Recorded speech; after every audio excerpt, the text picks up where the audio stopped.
brought to you by Nova शुद्ध घी। जब जब खाए दिल खुश हो जाए, सदियों का नोवा शुद्ध देसी घी, सपना स्वस्थ भारत का। I love घी घी घी घी घी घी। जरूरी है एक छोटा जिक्र लोक जनशक्ति पार्टी रामविलास ने जो नई ऊंचाइयां हासिल की हैं।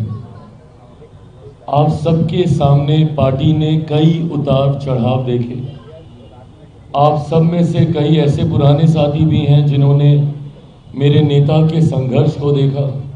सन 2000 में जब उन्होंने लोक जनशक्ति पार्टी रामविलास का गठन किया और किस तरीके से अलग अलग पड़ाव पर कई बार पार्टी ने ऊंचाइयां हासिल की, तो कई बार पार्टी को संघर्ष के दौर से गुजरना पड़ा।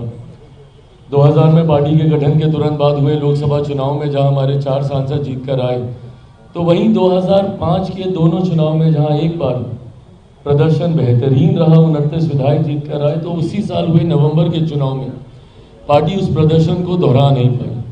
2009-2010 पार्टी के सबसे कठिन समय में से, सबसे कठिन परिस्थितियों में से एक था, जहां 2009 में स्वयं मेरे नेता खुद चुनाव हार गए थे।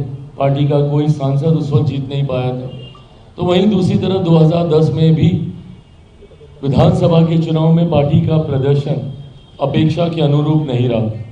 पर 2014 से जिस तरीके से पार्टी ने निरंतरता में लोकसभा चुनाव को लेकर जीत हासिल करने के सिलसिले को बरकरार रखा। 2014 में 7 सांसद हमारे, 7 प्रत्याशी हमारे चुनाव लड़े, 6 जीते। 2019 में 6 लड़े, 6 के 6 जीते। और 2024 में 5 लड़े, 5 के 5 जीते। तो वो एक निरंतरता बरकरार रही लोकसभा के चुनाव में। पर विधानसभा में पुनः 15 में हम लोगों का प्रदर्शन दोबारा अपेक्षा के अनुकूल नहीं रहा। विपरीत परिस्थितियों में उस वक्त राजू तिवारी जी, इन्होंने चुनाव जीतने का काम किया। राजकुमार शाह जी, वो हमारे विधायक बने, मात्र 2 सीटें हम लोग जीत पाए। और 20 आते आते तो पार्टी ने एक अलग ही फैसला लेने का काम किया। और मैं ये मानता हूँ कई बार उस फैसले को लेकर चर्चाएं हुई, बहस हुई, वो फैसला सही था, वो फैसला गलत था। पर उस वक्त भी मैंने कहा था कि मेरे इस फैसले का, मेरे इस निर्णय का इतिहास अपने हिसाब से आकलन करेगा कि क्या वो फैसला सही था मेरा अकेले चुनाव लड़ने का या गलत था।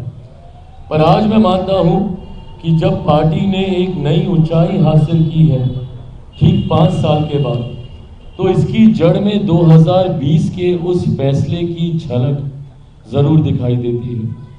2020 में लोक जनशक्ति पार्टी रामविलास ने विपरीत परिस्थितियों में, जब यकीनन गठबंधन में हम लोग को कॉर्नर किया जा रहा था, गठबंधन में हम लोग को जगह नहीं मिली थी, तो वहीं एक ऐसा दौर था जब मेरे नेता, मेरे पिता आदरणीय रामविलास पासवान जी का स्वास्थ्य ठीक नहीं था और लगभग अगस्त के महीने से वो अस्पताल में थे और उससे पहले से उनकी तबीयत खराब थी। तो उससे पहले लगभग 6-7 महीने तो हम पटना आए भी नहीं थे, दिल्ली में उनका इलाज चल रहा था।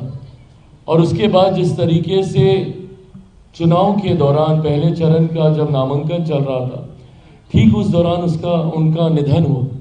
और उसके बावजूद भी पार्टी अपने फैसले पे कायम रही और अकेले हम लोगों ने चुनाव लड़ने का काम किया। परिणामों के बाद मेरा कई बार मजाक उड़ाया गया, कई बार मुझ पे आरोप लगाए गए कि मैंने क्यों ये फैसला लिया। पर उसके बाद भी मुझे कम से कम इस बात का गर्व, इस बात का संतोष था कि एक अपने सिद्धांतों पे अडिग रहते हुए, बिना कोई समझौता किए हुए, अगर मैंने ये फैसला लिया था कि मैं अकेले चुनाव लड़ूंगा, तो अंतिम दम तक मैं उस फैसले के साथ रहा, भले परिस्थितियां कितनी विपरीत क्यों ना हुई। मेरे पास बहुत आसान था, पहले चरण में ही मेरे पिता का निधन हो गया था, मैं उसी वक्त समझौता कर लेता और किसी गठबंधन के साथ जितनी सीटें मिल रही थी लड़ लेता। पर ये पार्टी के सिद्धांतों को दिखाता है, विचारों को दिखाता है, जिससे कभी हम लोगों ने समझौता नहीं किया। विपरीत परिस्थितियों में भी चुनाव लड़ते हुए 137 सीटों पे हम लोगों ने चुनाव लड़ने का काम किया और पार्टी ने लगभग 6% का मत हासिल किया। मैं बिना किसी के ऊपर कोई आरोप लगाए हुए या उंगली उठाए हुए, कई और राजनीतिक दल हैं जो कि सालों से मेहनत कर रहे थे और पूरे प्रदेश में उन्होंने चुनाव लड़ने का काम किया, पर 3% के आसपास भी नहीं पहुंच पाए। वहीं एक ऐसी पार्टी, क्योंकि ये कंपैरिजन ज़रूरी है, क्योंकि बिना किसी तैयारी के जब मेरे पिता हॉस्पिटल में थे, कोविड का समय चल रहा था, उसके बावजूद बिहार की जनता ने आप पे इतना विश्वास किया और आपको 6% का मत तब दिया जबकि आप 100+ सीटों पर अभी चुनाव लड़े ही नहीं थे। और अगर 100+ सीटों पर अगर हम लोग चुनाव लड़ जाते तो मैं ये मान के चलता हूं कि हमारा मत प्रतिशत 10 से 12% का होता। ये ताकत लोक जनशक्ति पार्टी रामविलास की रही है।